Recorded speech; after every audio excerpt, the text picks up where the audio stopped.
जहां प्रधानमंत्री नरेंद्र मोदी ओलंपिक के खिलाड़ियों से बातचीत कर रहे हैं, उनको विजय मंत्र दे रहे हैं, सुनाते हैं आपको। और आकर के अपने कोच को भी बताया कि यार भाई मैंने देखा उसने तो बड़ा कमाल कर दिया था लास्ट मोमेंट, अब मुझे भी बताइए वो क्या टेक्निक थी। कभी उस वीडियो को लेकर के 10 बार देखता है कि उसने कैसे उसको पलटा था। तो इन्हें जो सीखने की वृत्ति से काम करता है उसके लिए सीखने के बहुत अवसर होते हैं। जो शिकायत में जीना चाहता है उसके लिए भी अवसरों की कमी नहीं होती है। दुनिया के समृद्ध समृद्ध देश भी उत्तम से उत्तम सुविधाओं के साथ आए हुए लोग भी शायद शिकायत करते हुए नजर आएंगे। और हमारे जैसे देश के लोग जाते हैं, कई कठिनाइयां होती है, बहुत सी असुविधाएं होती है, लेकिन दिल में उसके मन में रहता है मेरा देश, मेरा तिरंगा झंडा। और इसलिए वो कठिनाइयों को, असुविधाओं को बिल्कुल साइड में रखता है, वो अपने मिशन के लिए लग जाता है। और इसलिए साथियों, मुझे पक्का विश्वास है कि इस बार भी खेल के मैदान में आप भारत का नाम रोशन करके आएंगे। जो पहली बार जा रहे हैं, जिनको ओलंपिक में जाने का पहला मौका मिल रहा है, ऐसे कौन कौन है? अच्छा, बेटियों की संख्या ज़्यादा है, पहलवानों की संख्या ज़्यादा है? अच्छा, जो पहली बार जा रहे हैं उनके मन में क्या चल रहा है, मैं जरा सुनना चाहूंगा। आप क्या सोच रहे हैं? आप में से कोई भी बताए।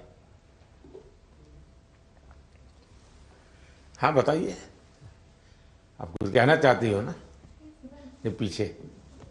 हाँ हाँ बताइए। मुझे काफी अच्छा लग रहा है कि मैं पहली बार। हाँ, अपना परिचय बता दीजिए। और मैं रमिता जिंदल हूँ। एयर राइफल शूटिंग में मैं पहली बार ओलंपिक्स में जा रही हूँ, तो I am very excited to go because Olympics में जाने का सपना तो स्टार्टिंग से ही था मेरा, जब से स्पोर्ट्स स्टार्ट किया है मैंने। तो मुझे काफ़ी एक्साइटमेंट भी है और साथ में मोटिवेशन भी है काफ़ी कि देश के लिए मैं कुछ अच्छा करके आऊँ वहाँ। आपकी ट्रेनिंग कहाँ कहाँ हुई है? मैं हरियाणा से हूँ, बट मैं ट्रेनिंग चेन्नई में करती हूँ। परिवार में भी और कोई खेल जगत से जुड़े हुए थे कि आप ही ने शुरुआत की? नहीं, मैंने ही शुरुआत की है। अच्छा, वरना हरियाणा में तो हर घर में खिलाड़ी मिलेगा। बैठिए। और कौन कुछ बताएंगे अपना, जो पहली बार जा रहे हैं? बेटियां तो बहुत बता सकती है। दीजिए दीजिए, वो बोलेगी कुछ। हाँ। मेरा नाम रितिका है और मैं हरियाणा रोहतक से हूँ और मैं बहुत खुश हूँ, मैं पहली बार जा रही हूँ। एक्साइटमेंट भी बहुत है कि मैं अपना मैट पे प्रदर्शन दिखाऊंगी, पूरे देश की नज़र मुझ पे होगी और सभी लोग दुआ भी कर रहे हैं और मैं भी अपना 100% दूंगी। शाबाश। और बोलिए ना। हाँ दीजिए। आप संकोच कर रही है, बोलना है, आपको बॉडी लैंग्वेज कह रही है। मेरा नाम अंतिम पंगाड़ है और मैं 53 केजी में रेसलिंग करती हूँ। मैं अभी 19 साल की हूँ और मैं ओलंपिक खेलने जाऊँगी। बहुत खुशी है मुझे कि भाई अभी तक ओलंपिक में सिर्फ कुश्ती में एक ही मेडल आया लड़के का, और वो भी ब्रॉन्ज आया, तो मैं चाहती हूँ मैं इससे भी अच्छा मेडल लेके आऊँ। शाबाश। अच्छा, आप में से 18 से भी कम उम्र के कौन कौन है जिनकी एज 18 से कम है? एक, हाँ बताइए बेटा। Hi, I'm Dinidhi Desingu. I'm 14 years old. I'm from Kerala, but I represent Karnataka generally. I am really excited to go to the Olympics this year as being a part of Team India. It's a great honor and a great privilege that I got to be a part with such an amazing team this year. I know that it's just the start of my journey, and I know that there's a long, long way to go for me and for all of us over here. I hope that we all make our country proud, and I hope that we come back with great achievements and lifetime goals. Wish all the best. अच्छा, जो लोग 3 बार से ज्यादा बार Olympic में गए हैं, ऐसे कौन कौन है? More than 3 times. हाँ, जरा उनसे सुनेंगे। हाँ, मोर देन 3 टाइम्स। हाँ बताइए। हाँ, कहिए, झारखंड वालों को तो छूट है कुछ भी बोलने की। नमस्ते सर, मेरा नाम दीपिका कुमारी है, मैं आरजे को रिप्रेजेंट करती हूँ। सर बहुत खुशी है और कि ये चौथा ओलंपिक है मेरा और मैं बहुत एक्साइटेड हूँ और ये काफ़ी एक्सपीरियंस है, तो मैं उस एक्सपीरियंस को चाहूँगी कि उस एक्सपीरियंस को यूज़ करूँ और उसी जोश और उसी कॉन्फिडेंट के साथ रिप्रेजेंट करूँ और अपना 200% दूँ। Thank you sir. अच्छा, आप जो यहाँ नए खिलाड़ी पहली बार जा रहे हैं उनके लिए क्या संदेश देगी, जो पहली बार जा रहे हैं इस टीम में? सर मैं बोलूँगी कि डेफिनेटली कि एक्साइटमेंट बहुत ज़्यादा होता है, बट मैं उनको बोलूँगी कि उस चक्काचौंध में वो ना घुसे, जितना हो सके वो खुद पे फोकस करे और इन्जॉय करे, पर पूरे फोकस के साथ, पूरे सेल्फ कॉन्फिडेंस के साथ। और मैं ये बोलूँगी कि मेडल जीतना है उसके पीछे ना भागे, वो परफॉर्म करे, अच्छा परफॉर्म करे ताकि मेडल उनके पास आए। अब 3 बार आप हुआ ही, पहली बार गई, उसमें कुछ सीखा होगा, कुछ आपने आकर के उसको प्रैक्टिस किया होगा। दूसरी बार गई, कुछ और सीखा होगा। मैं जान सकता हूं कि आपने ऐसा कौन सी चीजें नई एडॉप्ट की जिसके कारण आपका कॉन्फिडेंस भी बढ़ा है और आपको लगता है कि आप देश को कुछ दे पाओगे? या ऐसा तो नहीं कि रूटीन जो प्रैक्टिस करती थी वही करते, क्योंकि ज़्यादातर मैंने देखा है, जैसे मैं योगा वगैरह करने की आदी हूँ, तो मैं समझ देता हूँ मेरे लिए, लेकिन मैंने देखा है कि जो एक रिदम बन जाती है, जाते ही जिससे शुरू करता हूँ वही से एकदम से शुरू हो जाता है। फिर मैं थोड़ा कॉन्शियस होकर कहता हूँ आज ये 2 छोड़ो, 2 नई चीज़ें करूँ, तो थोड़ा मुझे वैसा हर एक का आदत हो जाती है कि वो अपनी जो पुरानी हैबिट है उसी प्रकार से एक्ट करता रहता है और उसको लगता है मैंने कर लिया। आपकी स्थिति क्या है? सर जो पुरानी अच्छी आदत है उसको कंटिन्यू करते हैं और जैसे लास्ट टाइम कोई भी मैच से अगर हम हारते हैं तो उससे सीखते हैं और प्रैक्टिस में आके वो गलती ना करें, उसको हम हर दिन रिपीट करते हैं ताकि वो हमारे आदत में उतर आए, जो अच्छी आदत है वो उतर आए और वही चीज़ हम कंटिन्यू करने की कोशिश करते हैं। कभी कभी बुरी आदत भी तो आदत बन जाती है, शरीर का हिस्सा बन जाती है। सर होता है ऐसा, बहुत बार होता है कि बुरी आदत लग जाती है, बट हम खुद को बात करते हैं खुद से और रिमाइंड कराते हैं कि ये चीज़ें हमको कैसे कन्वर्ट करनी है अच्छी चीज़ों में। चलिए, और कौन है जो 3 बार जाकर के आए हैं? नमस्ते सर, मैं पूअम्मा एमआर एथलेटिक्स से हूँ। 2008 में जब मैं ओलंपिक्स गई थी तो मैं 18 ईयर्स थी, तो मैं रिजर्व में थी सर। देन 2016 में हम लोग टीम में भागे थे, तो 2002 के बाद हम लोग फाइनल में नहीं आया, तो this time we want to create a national record and come into the finals. चलिए, with so confidence. Thank you. Sure. ये जो बाहर जो है हमारे साथ ऑनलाइन जुड़े हैं, वे भी कुछ अपना अनुभव शेयर करना चाहते हैं तो अच्छा लगेगा सब खिलाड़ियों को। कौन बताना चाहता है? हाथ ऊपर करके शुरू कर दीजिए। नमस्कार सर। नमस्ते। मैं पीवी सिंधु। सर मेरा अभी 3rd ओलंपिक्स में जा रही हूँ सर। तो फर्स्ट ओलंपिक्स में 2016 में सिल्वर लेके आई थी और 2020 टोक्यो में ब्रॉन्ज लेके आई थी। तो इस बार I hope I change the colour sir and I hope I come back with a medal. Obviously अभी बहुत एक्सपीरियंस से जा रही हूँ, but definitely it's not going to be easy, but I will try my best and hoping for another medal sir. Yeah. ये जो नए खिलाड़ी आ रहे हैं उनके लिए क्या कहोगी? बस फर्स्टली मैं बस ये कहती हूँ कि I wish them all the very best. बहुत लोग ये सोचते कि ओलंपिक्स है कैसा खेलना, और प्रेशर भी बहुत रहता है, और कुछ कुछ लोगों को ये रहता है कि वो एक्साइटमेंट रहता है कि you know it's our first Olympics and we want to go to the Olympics.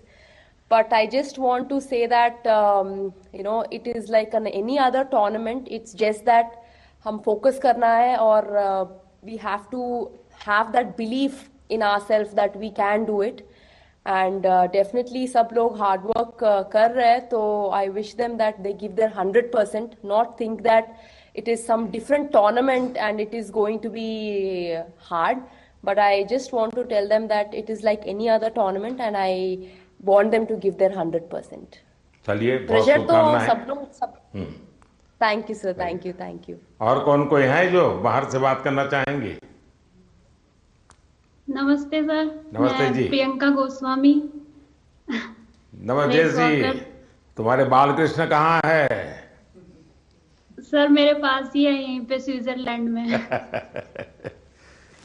तो इस बार भी सर बालकृष्ण को मैं लेके सबसे जा रही हो पहले ना? तो हाँ जी सर, ओलंपिक्स उनका भी दूसरा ओलंपिक्स है। सबसे पहले तो सर आपको बधाई हो कि आप तीसरी बार प्रधानमंत्री बने हैं और हमें सभी खिलाड़ियों को आपसे दोबारा से बात करने का Thank you. और मिलने का मौका मिला है। Thank you. और सर जैसा कि दूसरा ओलंपिक्स है और मैं 3 महीने से ऑस्ट्रेलिया में ट्रेनिंग कर रही थी सरकार की तरफ से, और अभी स्विट्जरलैंड में ट्रेनिंग कर रही हूँ टॉप्स की तरफ से। तो काफी सपोर्ट मिल रहा है हमें गवर्नमेंट की तरफ से कि हम दूसरे देश में जाके अपनी प्रैक्टिस कर रहे हैं। तो आई होप कि सभी प्लेयर्स ओलंपिक्स में अपना बेस्ट देंगे और अच्छा रिजल्ट देंगे और ज्यादा से ज्यादा मेडल जीतेंगे। अच्छा, आपकी एक शिकायत रहती थी कि तुम्हारा खेल ऐसा है कोई देखने वाला नहीं होता है। तुम आप प्रैक्टिस कर रही थी, तुम्हें तो कोई होता देखने वाला? हाँ सर, विदेशों में तो इस खेल को भी मतलब उतनी ही अहमियत दी जाती है जितनी की और खेलों में दी जाती है। तो अपने देश में थोड़ा सा कम था, लेकिन जब से आप भी उसको इनक्रेज कर रहे हो कि सब देखो, इस हर खिलाड़ी के लिए आप बोलते हैं, तो हमारे देश में भी बहुत लोग अभी खेल को देख रहे हैं और काफी बढ़ावा मिल रहा है खिलाड़ी को। और हमें भी सपोर्ट मिलता है कि कोई देखता है हमारा इवेंट कि हाँ सब बैठ के देख रहे हैं, तो हमें भी और मोटिवेशन आता है कि अच्छा करना है। चलिए, बहुत बहुत बधाई आपको। और कौन है वहां से कोई बात करना चाहेगा?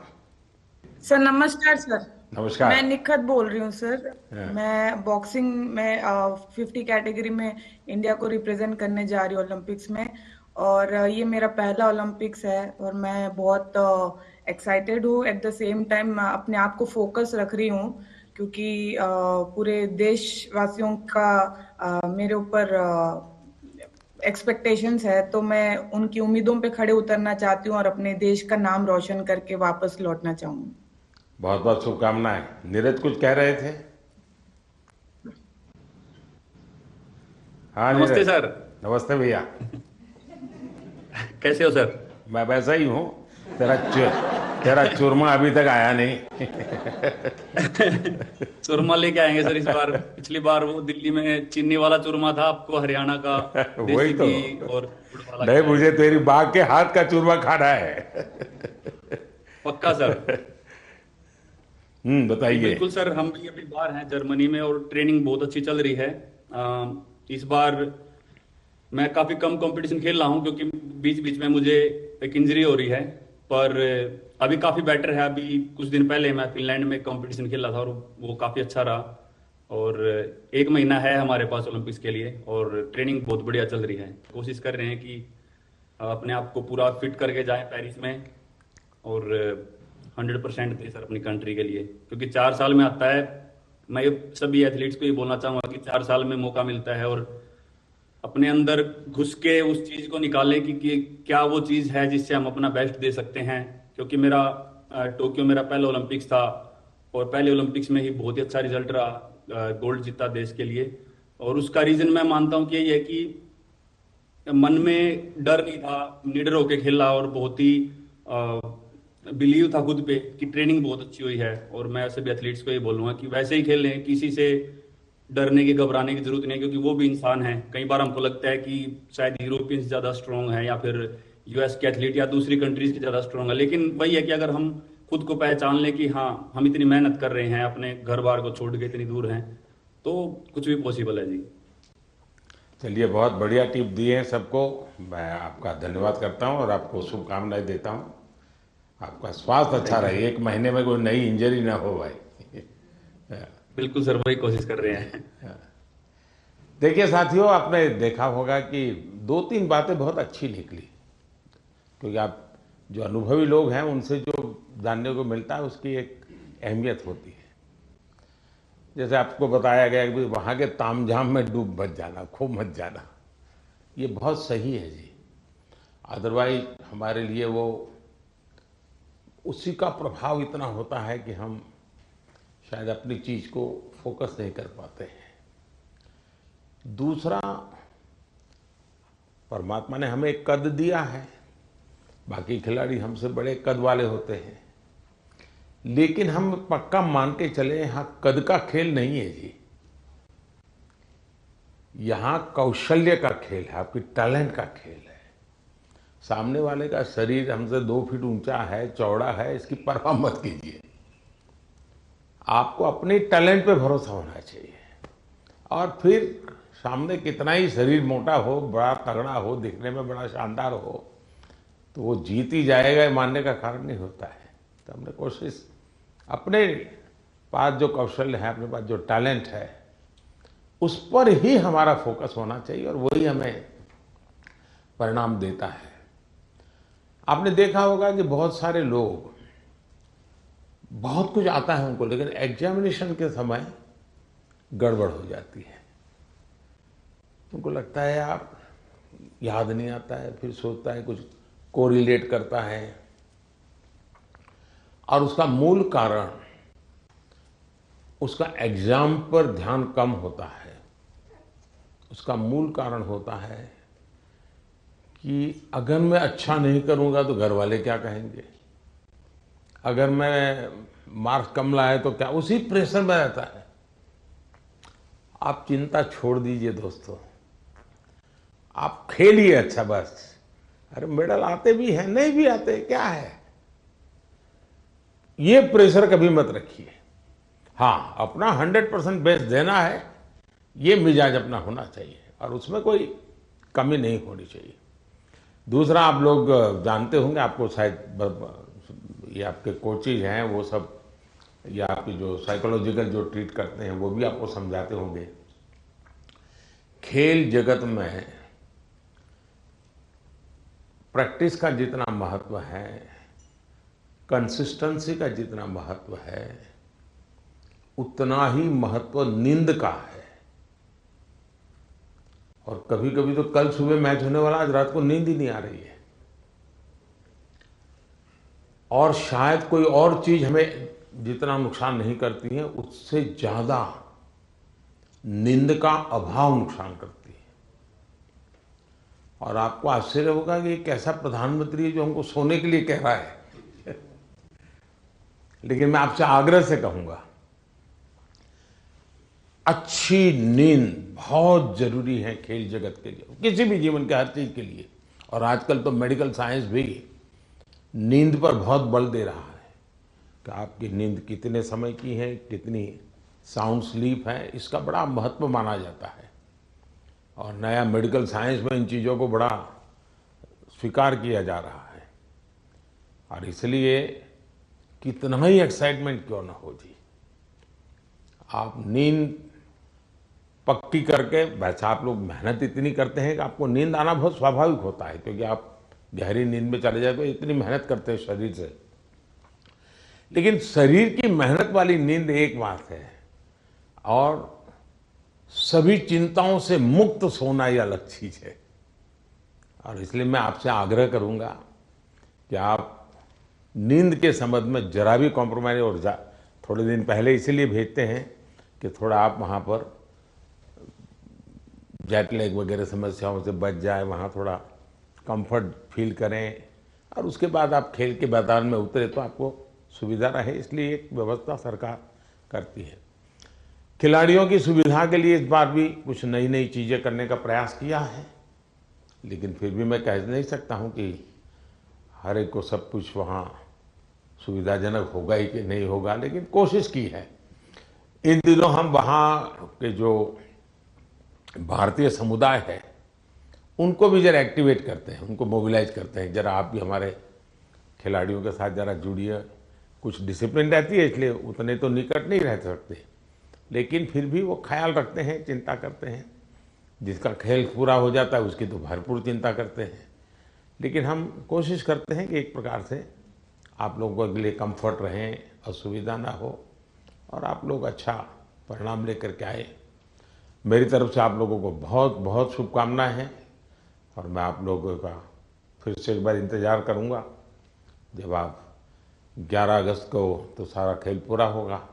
आप में से लोग जल्दी जाएंगे, जल्दी आएंगे, ऐसा तो क्रम रहता है।